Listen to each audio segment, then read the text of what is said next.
આજે આપણે બનાવશું ફરાળી ભેળ સાબુદાણા।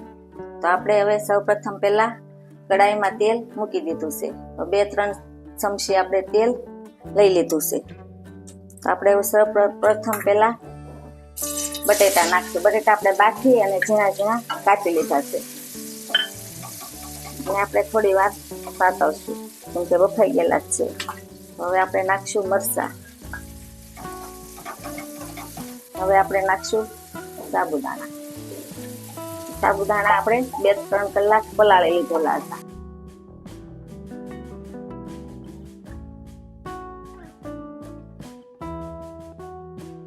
આની અંદર આપણે 1 ચમચી મીઠું નાખશું।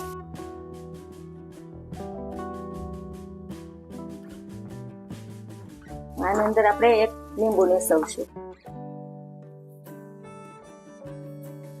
આપણે ભેળ આપણી સતળાઈ ગઈ છે। હવે આપણે ગેસ બંધ કરી દઈશું।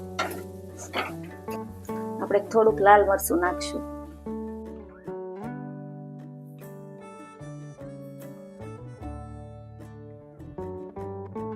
આની અંદર આપણે અડધી ચમચી મરી નાખશું। આપણે અડધી ચમચી ચાટ મસાલો નાખશું।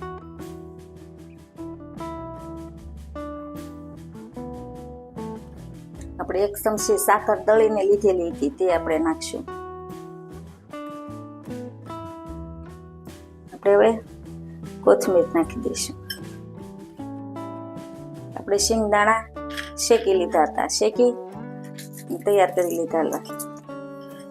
હવે આપણે દાડમના દાણા નાખી દઈશું। આપણી ભેળ તૈયાર થઈ ગઈ છે। તો હવે આપણે ફરાળી સેવડો નાખ્યો છે।